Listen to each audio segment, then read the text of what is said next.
Good morning students, welcome back to my channel. आज हम जो टॉपिक शुरू करने वाले हैं that is refraction.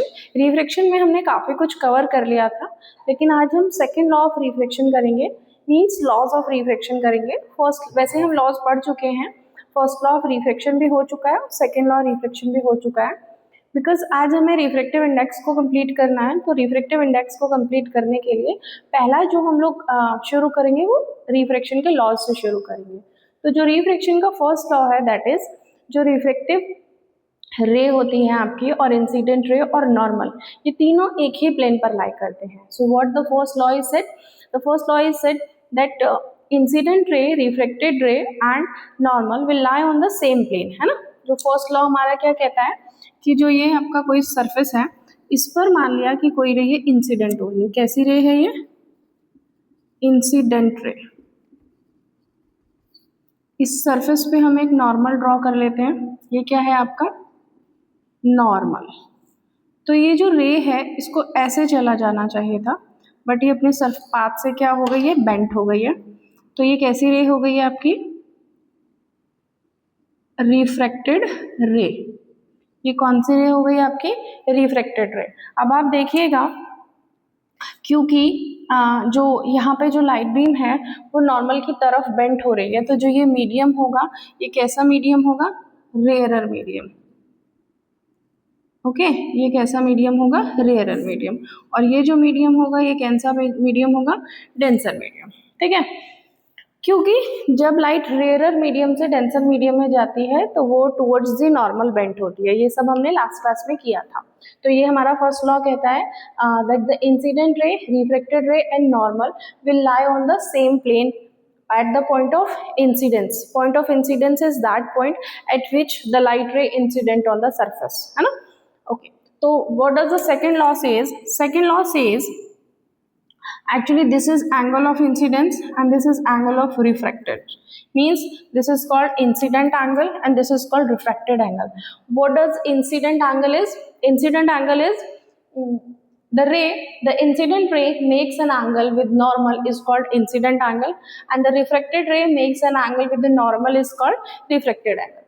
So according to the second law of refraction, refraction, the incident angle and refracted angle का जो रेशियो होता है दैट इज कांस्टेंट। ये क्या होता है? कांस्टेंट होता है।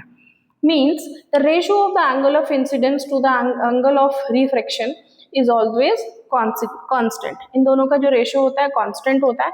इस कांस्टेंट को फर्दर हम क्या कहते हैं? Refractive index. क्या कहते हैं इसको? Refractive index. अब देखिए, रिफ्रैक्टिव इंडेक्स क्योंकि दो एंगल का रेशियो है इसलिए रिफ्रैक्टिव इंडेक्स की कोई यूनिट नहीं होती। मीन्स ये कि यूनिटलेस क्वांटिटी है। कैसी क्वांटिटी है? यूनिटलेस। क्योंकि ऊपर भी एंगल है नीचे भी एंगल है, तो ऊपर भी रेडियन होगा नीचे भी रेडियन होगा, रेडियन से रेडियन कट जाएगा तो जो वैल्यू आएगी that is only magnitude, there is no unit. जो भी रेशियो होगा that is only a ratio, there is no unit of the refractive index. अभी रिफ्रैक्टिव इंडेक्स क्या होता है? रिफ्रैक्टिव इंडेक्स को हम कैसे डिनोट करते हैं? रिफ्रैक्टिव इंडेक्स को हम इस तरह से लिखते हैं। मान लिया यहाँ पे मैंने 1 लिखा है, ये 2 लिखा है, तो ये क्या हो गया? This is what how we read this. हम इसको कैसे पढ़ेंगे? This is refractive index of first medium with respect to second medium. मतलब पहले मीडियम का रिफ्रैक्टिव इंडेक्स सेकेंड मीडियम के रिस्पेक्ट में। और अगर कहीं ऐसा लिखा है तो means refractive index of second medium with respect to first medium.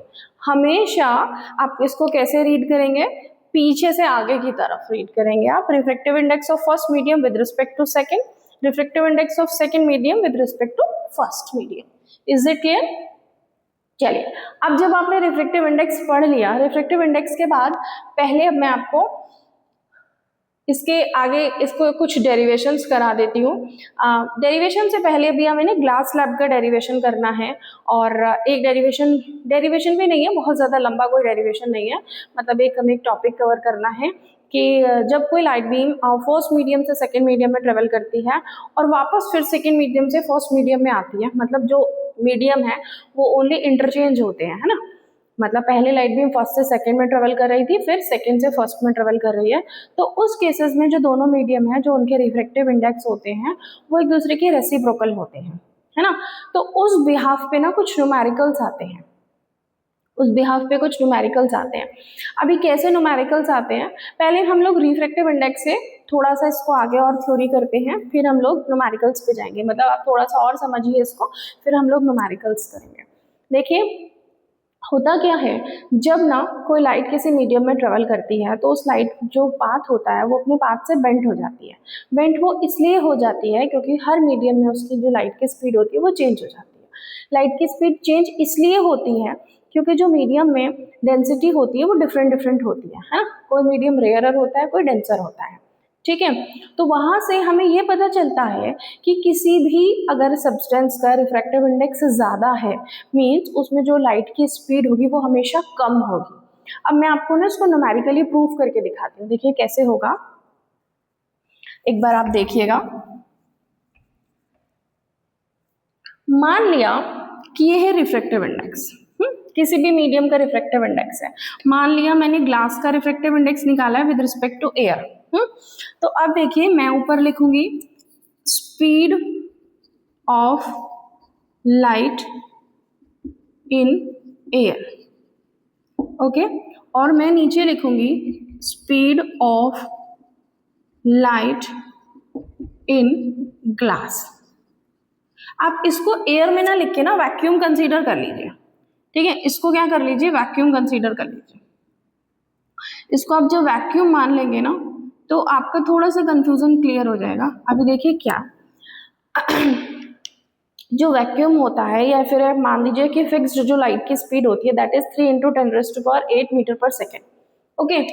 तो अब मैं यहाँ से अगर ग्लास में लाइट की स्पीड निकालूं तो ये तो कांस्टेंट हो गया, ये तो कांस्टेंट हो गया, ये क्या हो गया आपका कांस्टेंट, ठीक है। तो मैं ग्लास की स्पीड निकालूं तो मतलब मैं अगर speed of light in glass is equals to क्या होगा, 3 × 10⁸ मीटर पर सेकेंड ऊपर, और नीचे आ जाएगा आपका refractive index of glass with respect to air. तो ये वैल्यू तो कांस्टेंट है, ये तो चेंज नहीं होने वाली है ना, ये तो फिक्स्ड हो गई वैल्यू। अब आप देखिए जितना ज्यादा रिफ्रैक्टिव इंडेक्स होगा, क्योंकि आपको पता है जब न्यूमरेटर कांस्टेंट हो जाता है तो जो पूरी फ्रैक्शन डिपेंड करती है या सॉल्यूशन का आंसर जो डिपेंड करता है वो किस पे डिपेंड करता है, डिनोमिनेटर पे। अगर डिनोमिनेटर बड़ा हो जाएगा तो वैल्यू ये क्या हो जाएगी, कम हो जाएगी। डिनोमिनेटर कम हो जाएगा तो वैल्यू इसकी बड़ी हो जाएगी। मतलब अगर इसका रिफ्रैक्टिव इंडेक्स ज्यादा हो जाता है तो ये जो टोटल वैल्यू आती है वो कम आएगी।